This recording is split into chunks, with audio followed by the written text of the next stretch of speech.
My name is Alyssa. And I'm Emily. And you're listening to Slash and Slay, a horror podcast.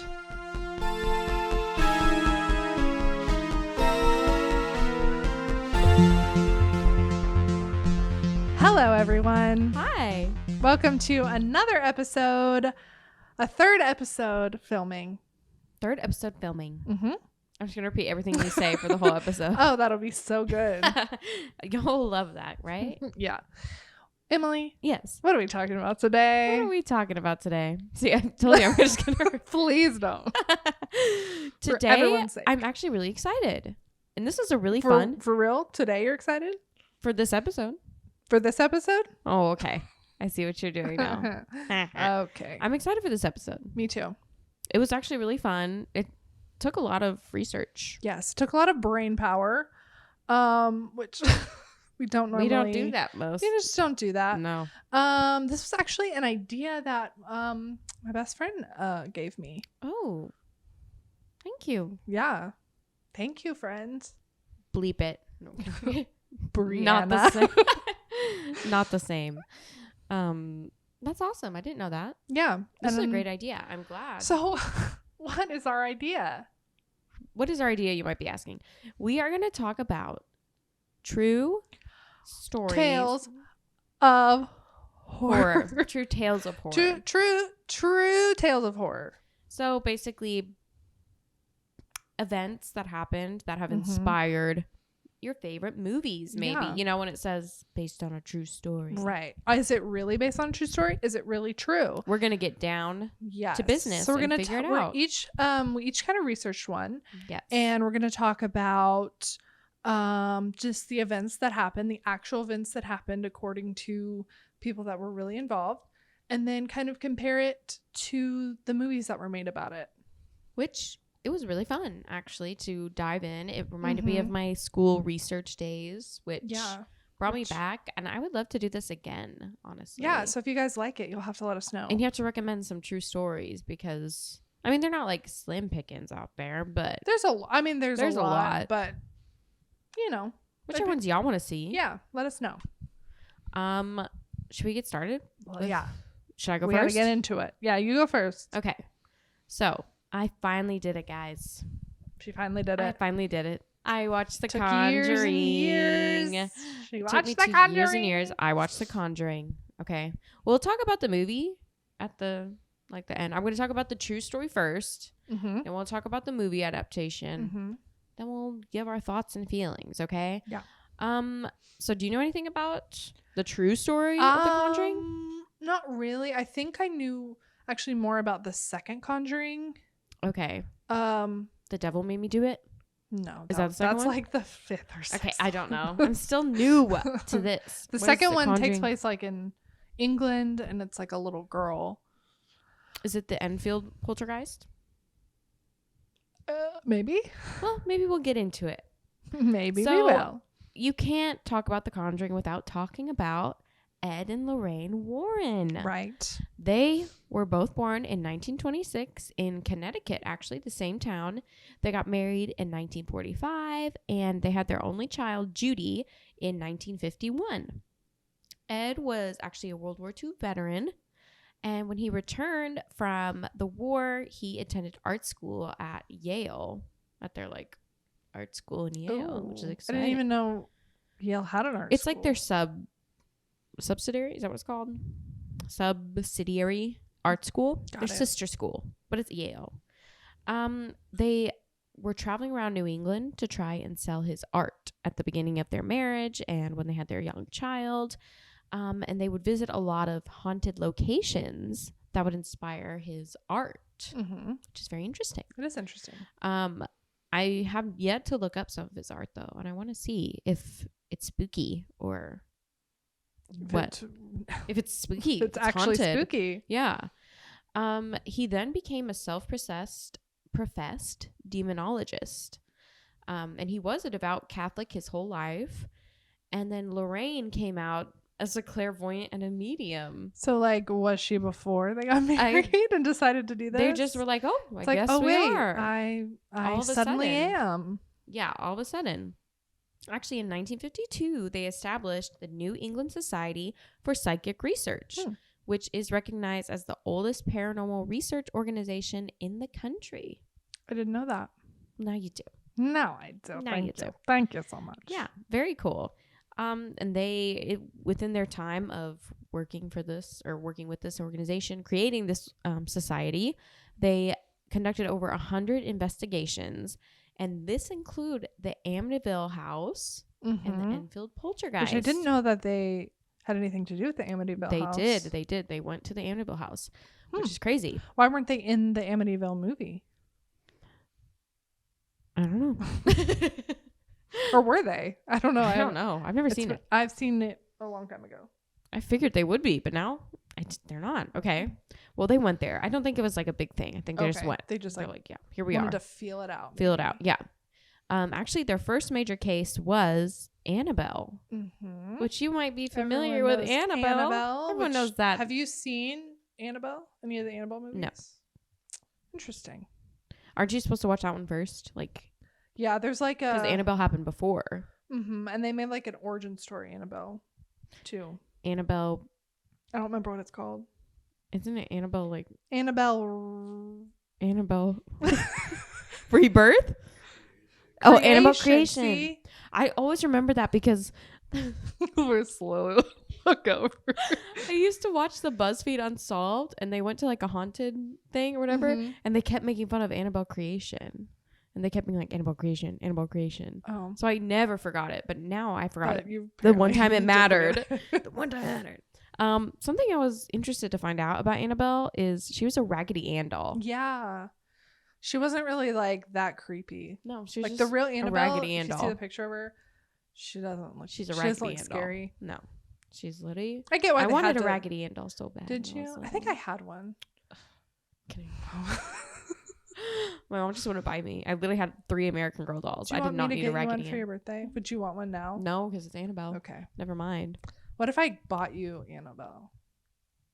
I could never afford it. I'm going to tell you where you can find it. Okay. Tell me. I'll tell you.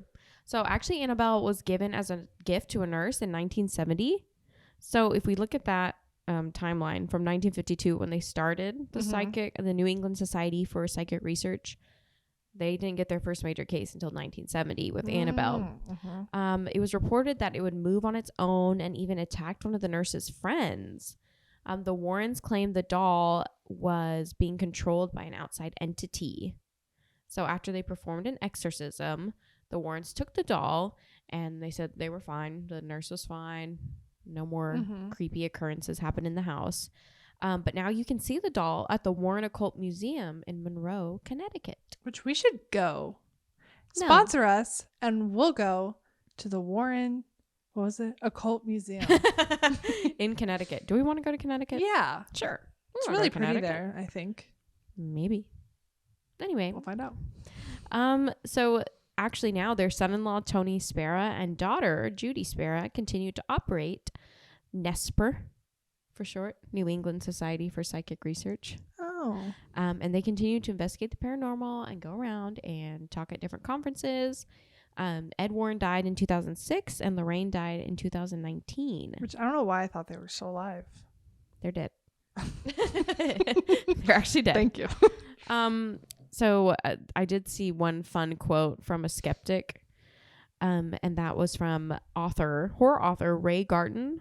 Have you ever read anything by him? I haven't. They worked with the Warrens to write a nonfiction book about their cases, and it was loosely adapted into the 2009 film The Haunting in Connecticut.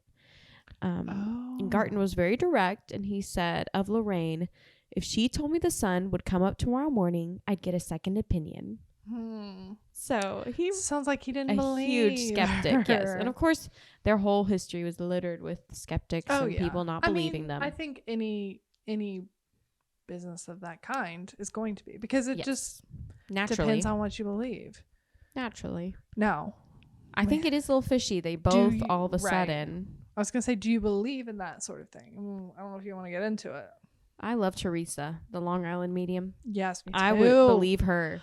I would love to meet her and her tell me something. And like, I would love for someone who says they're a medium to tell me to like talk to me and say something about like someone who's passed of Convince mine. me. Because I'm open to it. I'm open to it too. I've never personally witnessed it, but I am Mm-mm. not completely against it, just because I think if you believe in, like I do, believe in spirits and the great beyond, like you can't not believe that somebody could reach it, you Right. know? And, you know, I have my intuitions that I feel all the Mhm. time. Everybody has these feelings that are just kind of unexplained. Right. And so I believe it. Now, this is it's a little much to just all of a sudden be a demonologist. Right. And I mean, he studied for it, How whatever that entails. do you really study for it? I don't know. He studied to be a demonologist, however you do that, by himself. He taught himself, self-taught Self-taught demonologist. And then she all of a sudden's a Uh, very strong medium, yeah. whatever. I'd be interested to know, like, did she have these kind of things when she was a kid? Like, it'd be like if she had these things happen and stuff as she was a kid and she had talked about that. But all of a sudden. if it's like, oh, all of a sudden my husband's a demonologist, so I'm clairvoyant, Yeah. that is a little fishy. Yes. Their daughter actually does say on their website that she has had like certain feelings, not to Mhm. the extent her mother does, she says, Mm-hmm. but I think she would just be very empathetic. Yeah, very So in she's tune an with empath. it. Yeah.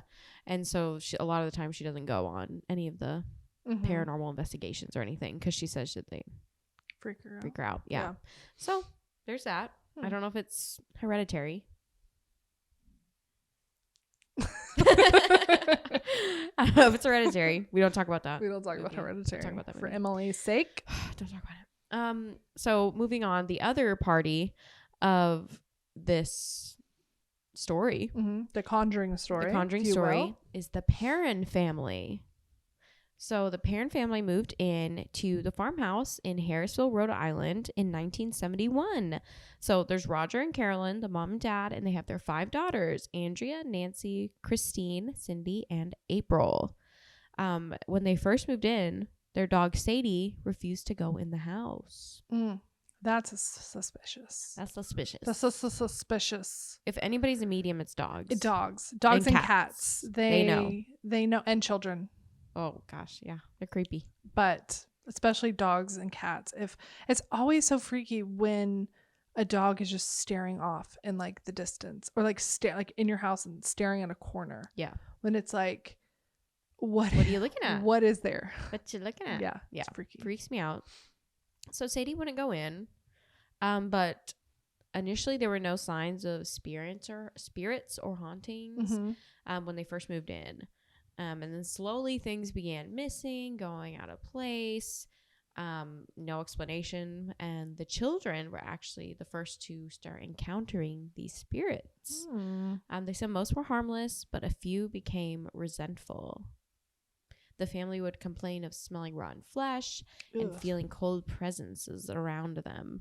Carolyn began researching the history of the home and discovered that the house had been in the same family for 8 generations. And many family members died under strange or horrific circumstances. How would you feel if you found something out like that?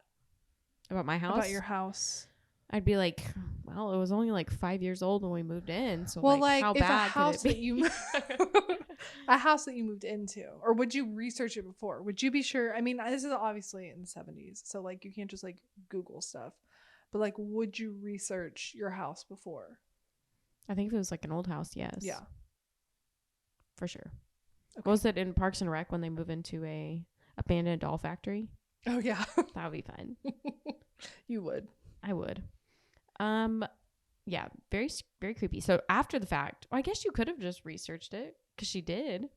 Oh. So she should have done it before. Right. I mean, but I just mean like it's easier now to just like Google. do a little googly, yeah, as opposed to having to go into town. go to the drive library. into town, you have to go to the library, you have to look up You have the to right use the books. little thingy. Yeah. What's it called? I don't know. I worked Newspaper there thingy? last year. I worked at a library last year. I don't remember. Anyway, several children drowned in the lake. Ooh. Some were murdered. Some hung themselves in the attic. It was all children? No, just some children drowned in the lake, and then and then other some people gotcha. died, were murdered, etc. And then it's said that Bathsheba was the worst spirit. Bathsheba Was the worst spirit. Andrea, the oldest child, theorized that she resented Carolyn for being the mistress of the house and wanted the power for herself. A lot of this actually research I did get from Andrea because she actually has a 3-volume self-published work. Dang. She has a lot to say. It's called, make that money, girl. Yeah, for real. It's called House of Darkness, House of Light, if you want to look at it. But I got this mostly from interviews that she was in. Anyway, she thought that Bathsheba was really jealous of Carolyn and she wanted to be the mom of the house. Bathsheba actually lived in the house in the 1800s. Allegedly, 3 of her 4 children died in childhood, and she was charged with manslaughter of a baby. The charges were eventually dropped, but the locals believed she was a Satanist and sacrificing her children. Love that for Bathsheba. Yeah. Not really. Not really. We don't love that, Bathsheba. No. The Perron family eventually contacted the Warrens to investigate. And the Warrens were convinced that Bathsheba haunted and cursed anyone who lived in the house for control of the household. It was more of a, I want to own this house. This is my house. The Warrens ended up making several trips to the home and performed a seance where they believed Carolyn became possessed by a spirit. She began speaking in tongues and levitated off the ground. After this, the benevolent spirit, whatever it was, seemed to ease. But the family continued to see spirits throughout the remainder of their time in the house. And they actually didn't move out until 1980. Okay, so it couldn't have been that bad. They said they couldn't move out because they were too poor. Well, I get that. But why are you going to move into a 14-bedroom farmhouse if you're too poor? Right. That was a huge house. Suspicious. If you ask me. Also, this is some more of the Andrea Perron account. So we'll compare a little bit of the film now. In the film, it is a full-blown exorcism. Right.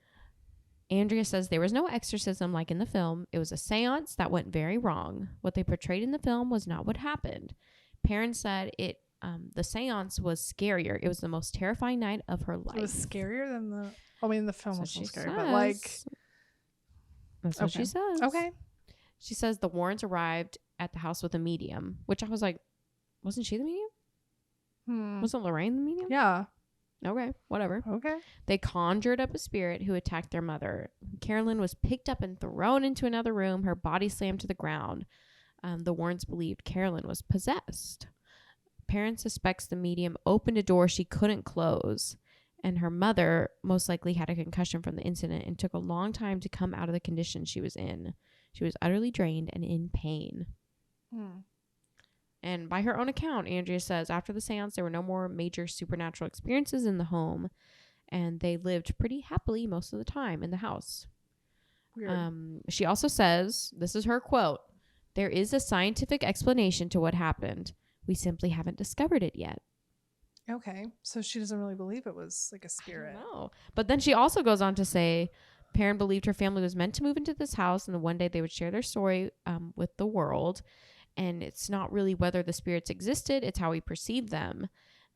They taught me about life, death, and the afterlife. Maybe it's like the merging of paranormal and science, which is like I think what a lot of people try to do to like prove it. You know. Well, she also says like she feels that she was just like at home with the spirits. She says that when she goes back to the home, she still feels like it's just home. And does anyone live in the house? I don't know if anyone lives there right now. I'm sure it's probably like a tourist. It might be a tourist thing. Spot. Last quote from her I have is I always considered the house a portal, but not only a portal to the past but to the future. I think I forgot to put this in here, but she did say that one of the ghosts that she saw looked like her, but in the future. Interesting. Which I don't know how you would think that, but okay.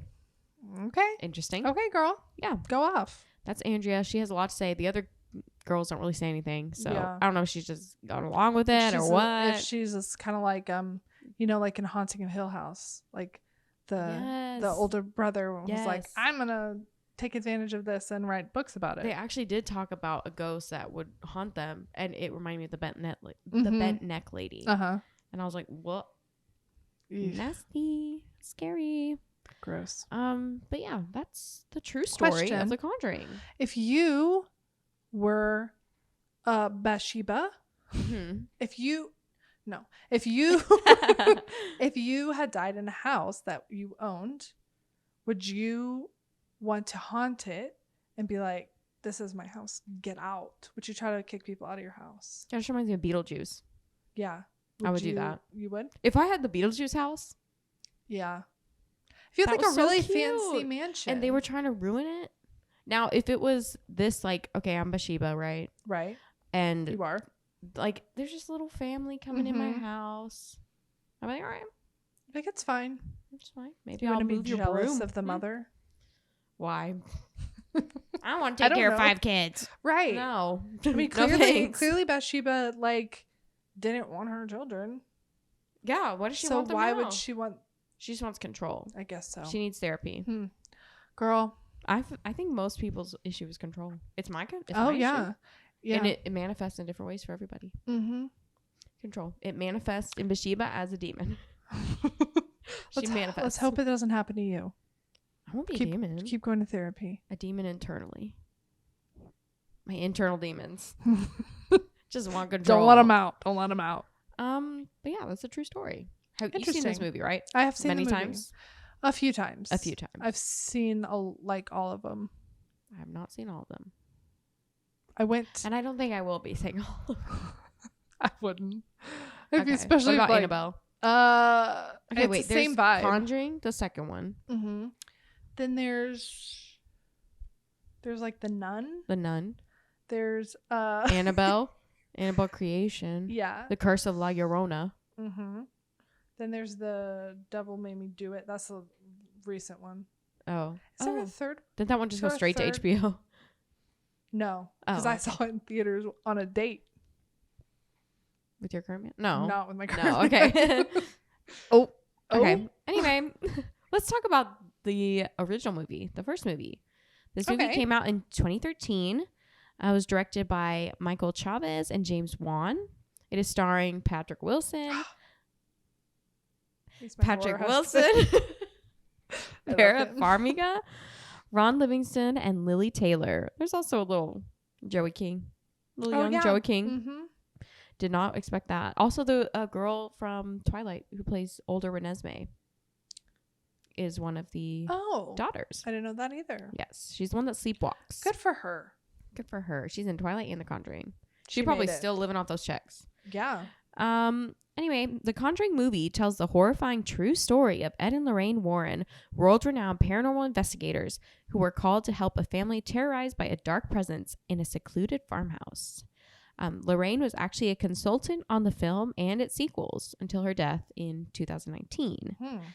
And there's actually a few paranormal experiences that happened during on filming. Set. Well, during filming on set. Like Vera claims to have felt a presence on set and even had mysterious claw marks on her skin and laptop.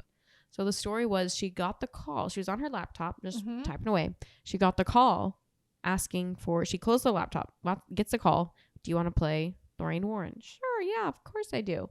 She hangs up the phone, opens her laptop, and there's 3 slashes across her like laptop screen all of a sudden. And then on the first day did she filming, provide pictures as proof? I don't know. She probably was like, well, that's come on, weird. Vera. She did have claw marks on her skin too, once. That's what she claims. She would also continuously wake up between 3 and 4 a.m. That is scary when that happens. The witching hour. Joey King also experienced strange and unexplainable bruises on her body despite not being involved in any stunts. And many crew and cat... We have a skeptic in the house. A lot of the cast and crew said there's no way she could have gotten these bruises. Anyway, the museum room in the movie, the set, the museum room would also have pieces missing and moving around, because that's never happened in theater where people are like, where's my prop? Right? You know, don't touch other people's don't props. touch other people's props. That is the rule. It's the number one rule. These Actually, ghosts don't know. They don't know theater etiquette. They don't know theater etiquette. Is that your prop? Put it down. Annabelle, get back in your case. That's not your I'm prop. looking at you. That knife is not your prop. I'll start calling people out. When the actual Perrin family visited the set of the film, one of the original Perrin girls told co-writer Chad Hayes with conviction that she had a feeling something bad was going to happen that day. Glad she said it with conviction. Later that day, to the shock of production and family alike, the girl's now elderly mother, Carolyn, fell and broke her hip so seriously that they had to operate and replace it that day. The family got the phone call right after the incident with Cindy and the witch. And when the rest of the family left to the set to tend to their mother, the poor woman's first reaction was that it was Bathsheba trying to do something to her. Well, wow. They also she was said elderly. Whenever they saw the witch, you know, the witch that's on top of the wardrobe. Oh, it's like the first time you actually see one, Mm-hmm. that the I didn't even put it in because I was like, okay, but I'm gonna tell you now. One of the Perrin girls was like, that looks just like what I saw. Well, yeah, you described it. So what? Yeah, I was like, that's what you thought you saw, like, right? And they made it come to life. But also, like, sure, would they put anything up there and be like, that is just exactly what I saw? I was like, okay. So, I think honestly, it is very much like in timeline and everything like that, very much like the movie and the true story, as it happened. Mm-hmm. Maybe a little theatrical with the exorcism, obviously, but I mean, they had the crawling under the house. Did that happen in real life? I don't know. There was a lot of basement. Let's call up these girls. Call up Andrea. She'll tell you anything. Yeah, sounds like she will tell you everything and anything. Yeah. So what were your thoughts about the movie? I did not like it. Hated that movie. It is a slash. It's a skip. What did you hate about it? It was very, I don't know, I guess just possession movies aren't for me. It was very textbook possession. Mm-hmm. It was my first real like possession movie, I guess, besides my best friend's exorcism, I guess. I don't count that.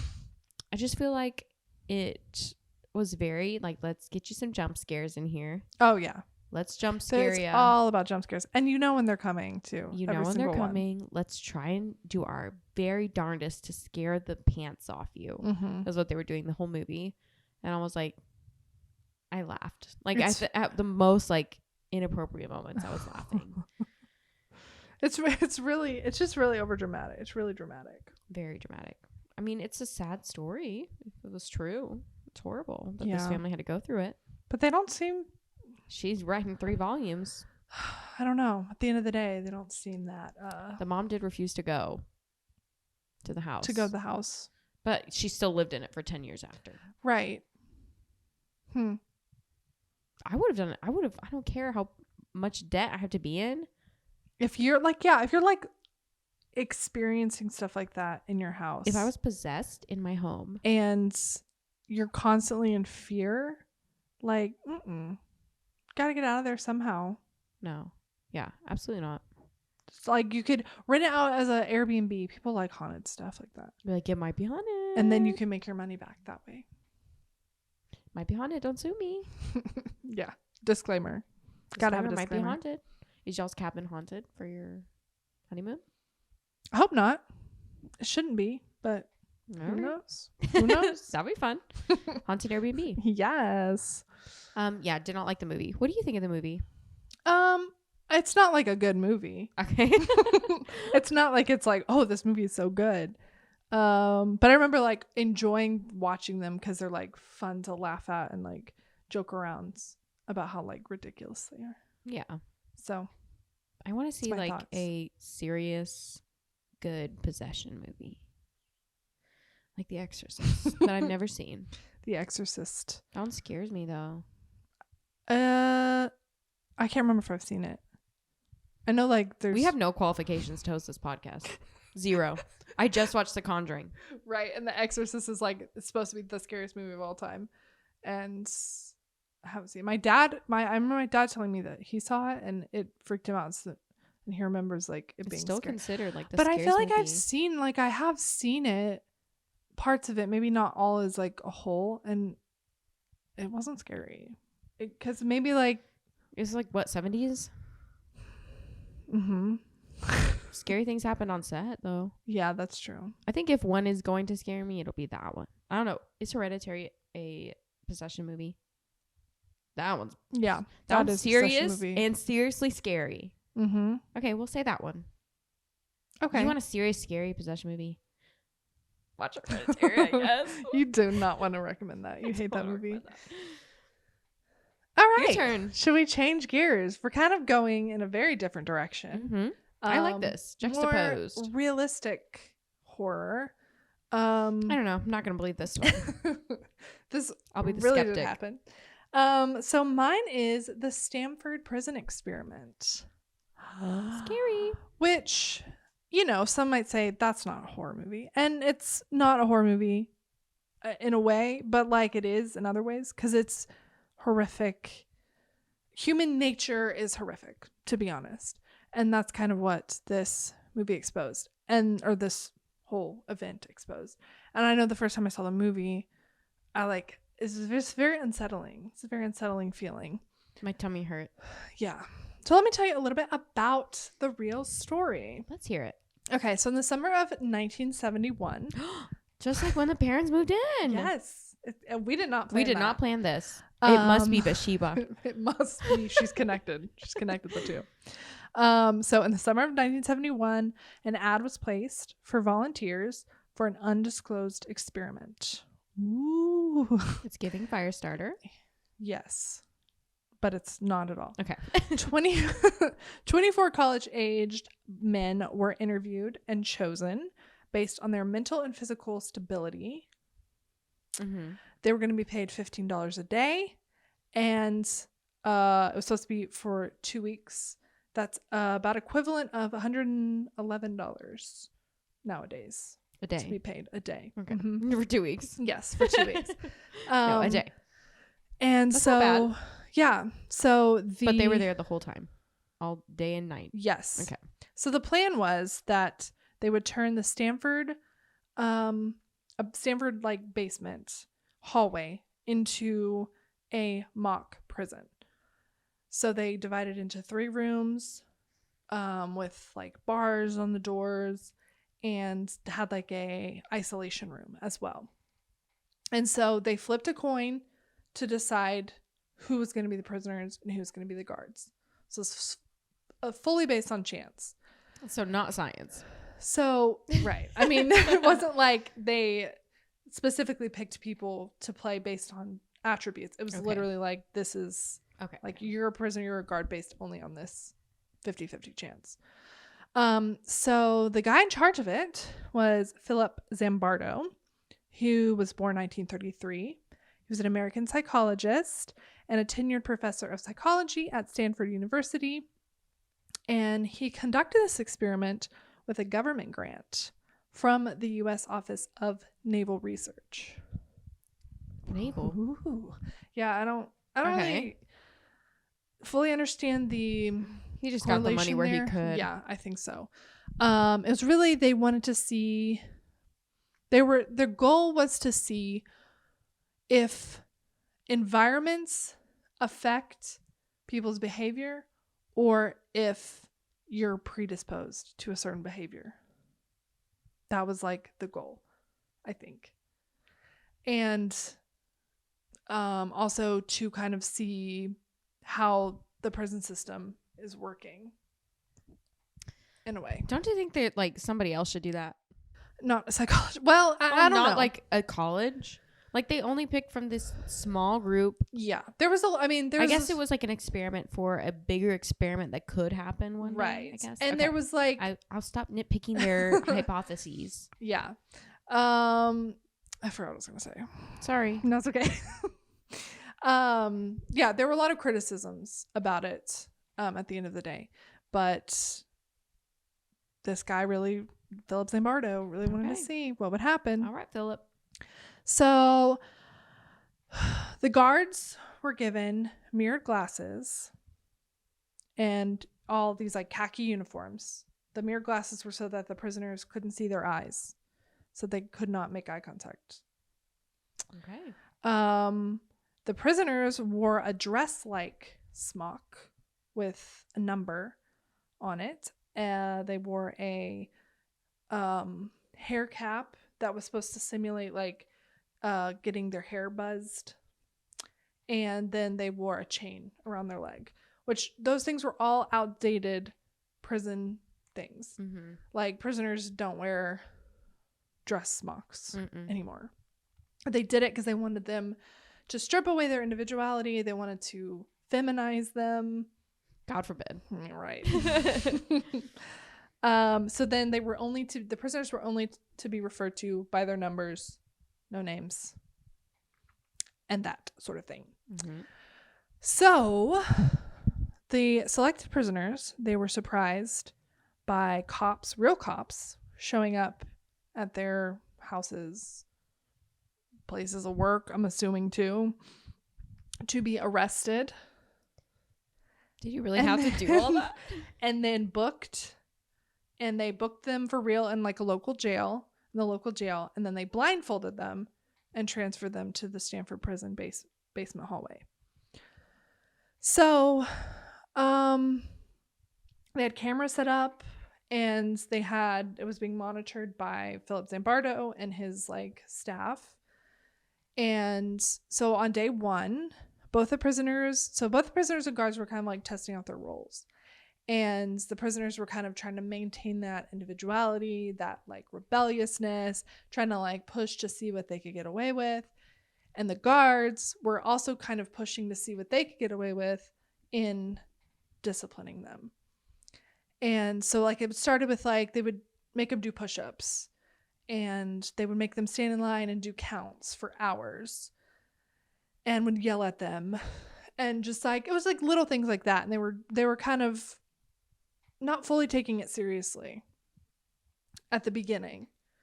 But then so the people in charge were really surprised when on day 2 in the early morning there was a rebellion that immediately started, the prisoners rebelling. So the prisoners barricaded the doors with their beds, stripped off all their numbers from their things and like threw them out, stripped off their caps. And the guys in charge, Zimbardo, they just like let them, let the guards do whatever they said, like do whatever is necessary. Mm-hmm. So the guards called in reinforcements. They used a fire extinguisher through the bars to get the prisoners away from the doors.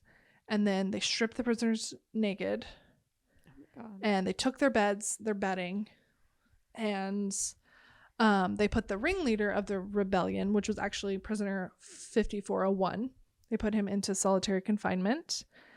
And then they implemented a reward system with good prisoners. They would get privileges. There would be a room separate. They would send them in there. They would get food. They would get the things that they needed. And then the bad prisoners would get nothing. And it started to pin the prisoners against each other. Oh my Lord. Because like that's day 2. That was day 2. Oh my Literally gosh. Day 2 of this supposed to be 2-week experiment.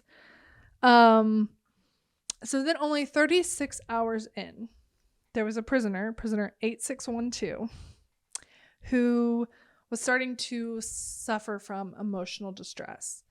And they pulled him out.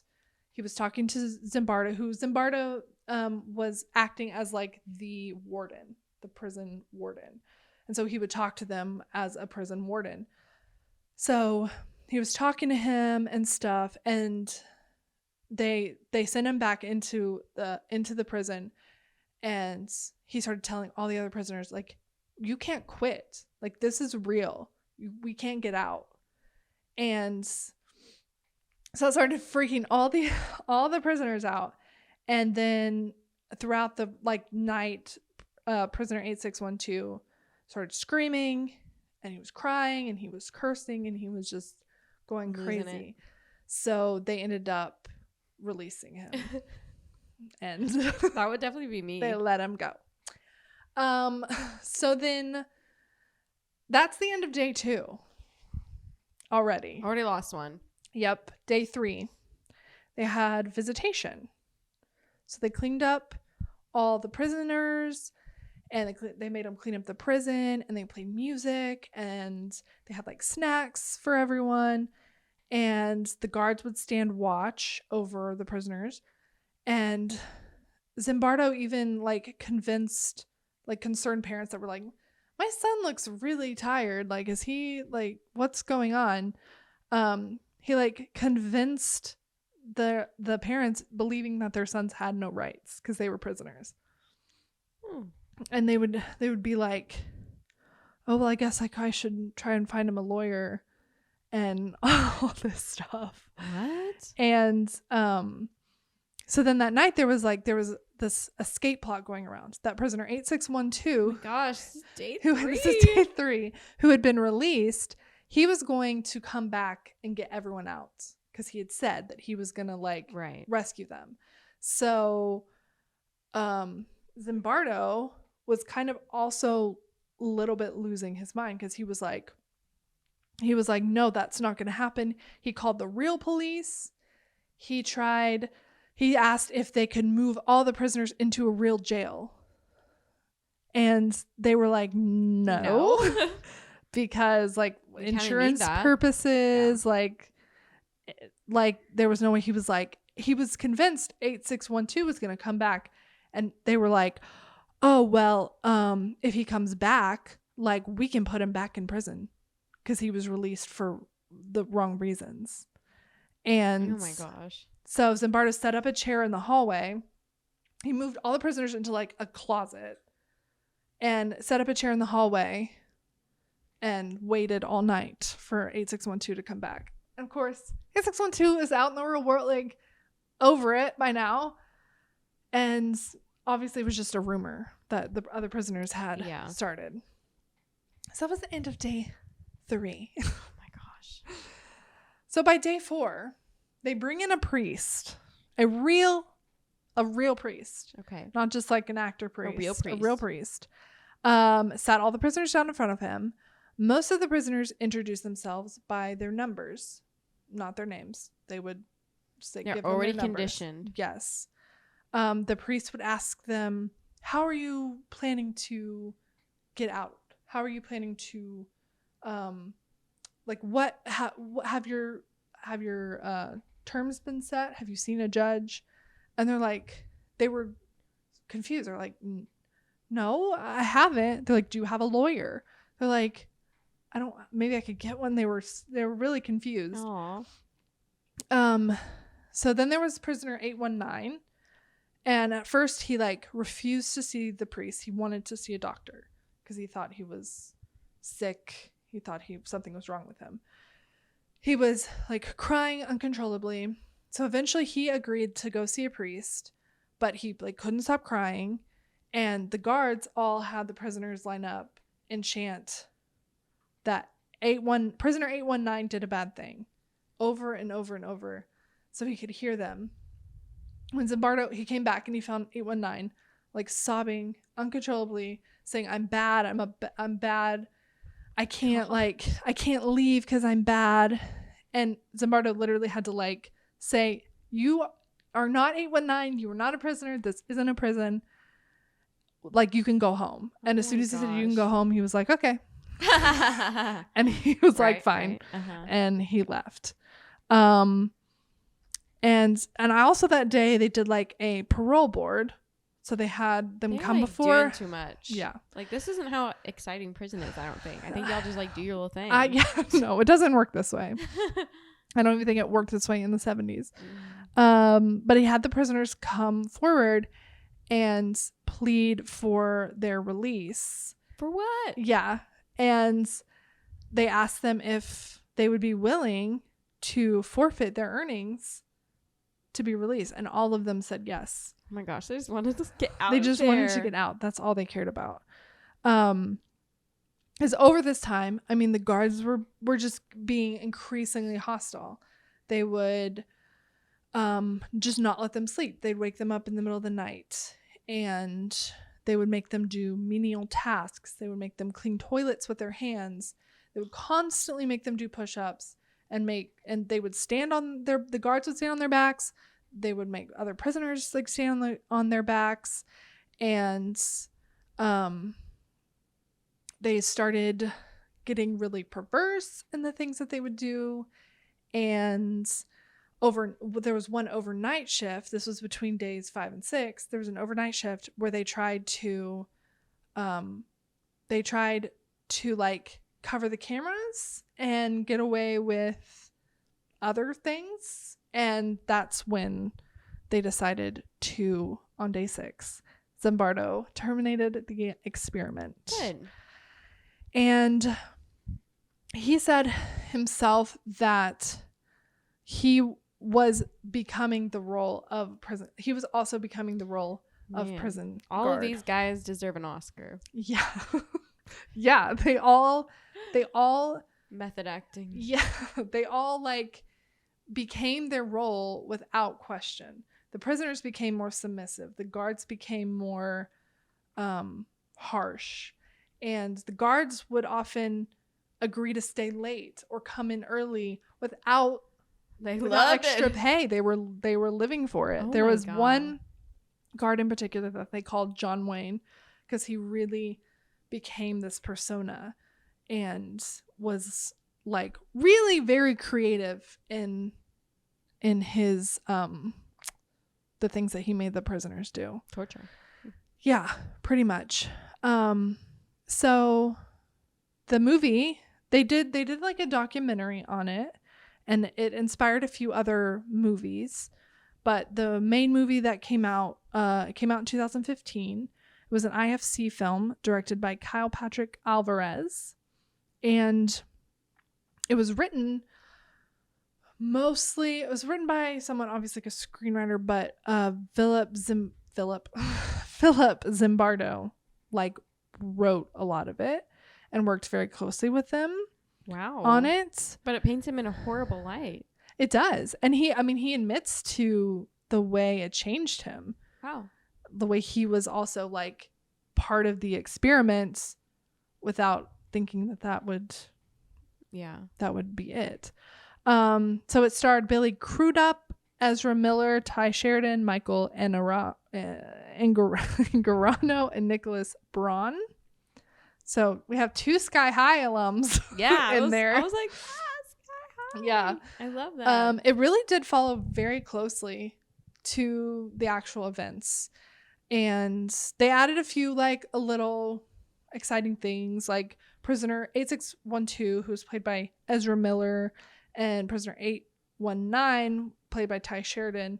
They were like, in the movie, they were more the leaders in it a little bit. Like inspired. Yeah, and then they added like them actually 2 of the characters actually breaking out of prison and being put back in. But honestly, I think the movie could have dived even deeper into the emotional distress, because the way it's described in like the real life events, it seems they were a lot more angry, they were a lot more sad and emotional than they showed actually in the movie. But overall, I think the acting in this was very good. Yeah. We watched it together. We did. In preparation for this. And it was the first time I saw it. And I was literally like, this was real? Like the whole time I was like, are you freaking kidding me? And the movie is like, it is weird because it's like, it is a little slow, but at the same time, it's just it's very subtle. Everything that's done is very subtle. That's built up into this like horrific thing that's happening. I think they do an amazing job of packing in this. Obviously, it sounds like a whirlwind of 6 days. But when you said they had visitation on day 3, I was like, that but like 3 months into Yeah. like because of the movie, but it's The way still it makes like, it seem, yeah, but it's literally 6 days. and they had no idea what day it was. They And didn't. They had no literally- idea. They lost track of all time. Like that's They crazy. thought they would like swap stories about.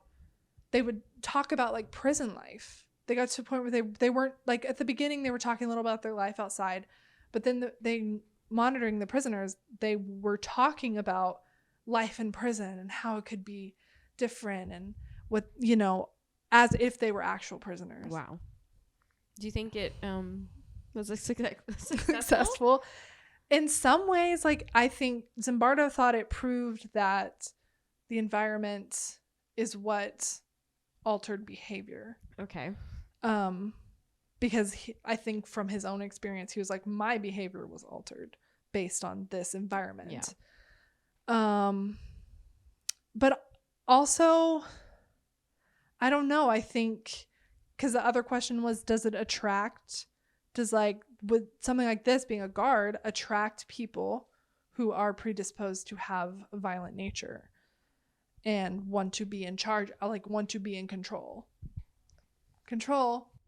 I say yes. Connects back to From my own personal experience, I say yes. Yeah. So They didn't even need to do that. They should have just asked me. right, they I should have would've just told you. asked you and Emily would have known. Yeah. Why do they need to do this? I don't know. They Would you definitely did ever it wrong? Yeah. Would I do what? Would you ever do an experiment? This Oh, experiment? I signed up for one in college because I was so broke.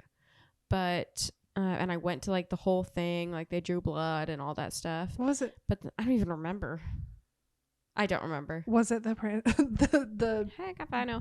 I Didn't- know I needed to be there at like 5:30 one of the mornings. And I feel so bad because it was like 5 o'clock in the couldn't do morning. it. So you wouldn't have really And even no, they were shown texting up. me like, "Where are you? Where are you?" And I was like, I did not show up. No, I was asleep. I was like, sorry. Like they really put effort into. Would you have rather been a prisoner or a guard? I'd be a nice guard. Be a nice guard. Mm-hmm. They did have some. I mean, their guards weren't all horrible. They did have some guards that were like would try to help the prisoners and stuff Like like Rico that. from Hannah Montana, who's in it. Yes, he was not. He wasn't that. He was a mid guard. Yeah, Moises Arias. Moises Arias. He was in this movie. He was mid bad, Yeah, halfway bad. but the main guy from Sky High, he played the John John Wayne Wayne. type Oh. guard. He was I would so run good, him over though. with my He car was so forward good. and backwards if I could. I like at the very end they have of the movie, they have prisoner 8619 who's played by Ezra Miller and the John Wayne guard talking, and they were saying he was like the John Wayne guard was like, I couldn't believe what people were letting me get away with. He's like, I just kept doing it and people just let me do it. And Ezra Miller got mad. Ezra Miller was like, but why would you do that? And he was like, wouldn't you do the same thing? Like, you don't know what you would do in this situation. And he was like, I don't think I would. And he's like, but you don't know. So, and that's kind of like the whole premise, I think. You never know. Yeah. Yeah. I think it's funny at the end. They're like, no emotional distress. Yeah. Was no permanent damage was, put on the prisoners or whatever. Was and done, I was like, but I I'm don't sure they still know. think back and are like, oh, remember when I was in that traumatized. experiment that was horrible? Yeah. Yeah. Mm-hmm. Crazy. Yeah. So you can see like there's real pictures of it. There's real audio clips and videos from it. I don't think I can. I'm really getting And, chills right now. I mean, it looks the so same as the terrifying. movie. It's like, why would you do that? I don't know. Yeah, but it apparently in some ways it helps the prison system. They got flat screen TVs now. Yeah, because of this. Exactly, and they can watch this movie on. They don't have to wear dresses anymore. They don't have to wear wait, dresses. They weren't to begin with.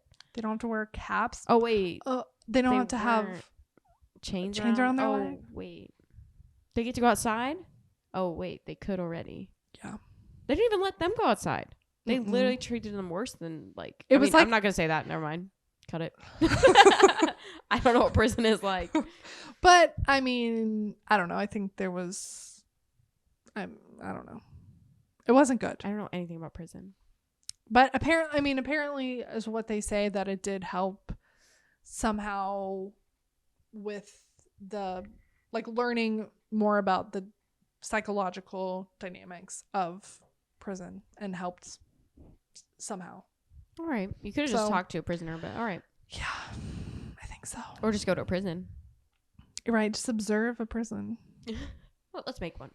Anyways, it was very interesting. It's a very interesting movie. It's very like, I recommend the movie if you just like creepy if you horror. like a I want to say thriller. Like I don't know what it is. It's weird because it's not psychological for sure.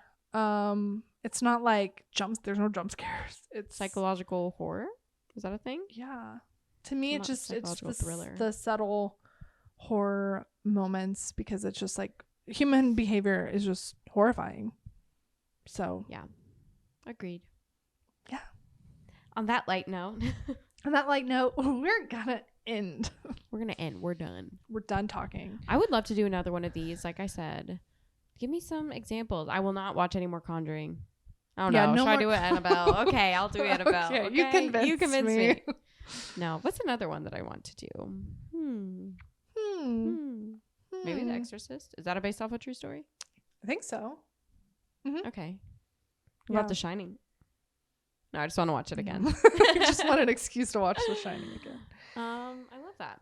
Yeah, we'll do another one. Yeah, I think. Don't worry, guys. We'll do another one. Don't worry, but let us know for real if you kind of like this different formats. I liked it. I felt like I was like Bailey Sarian a little bit because I'm just giving you the facts. Yeah. It's like you're in school. It's like we're lecture. It's like we're teachers. I'm a teacher. Is that your... What's my teacher face? Is that how you act as a teacher? No. I'm a teacher. Ask my students. No. Anyway. Hope you guys enjoyed, and I hope that you will continue to watch us or listen to us, and you can subscribe to us on YouTube. At /SlashandSlayPod. Yes. And you can follow us on Instagram. At /SlashandSlayPod. Or on TikTok. At /SlashandSlayPod. And join us next week as we discuss something exciting else. Watch on Instagram because we'll tell you beforehand, maybe. Yeah. Interact with us on Instagram. We're all over that place. We're all over that place. Love you guys.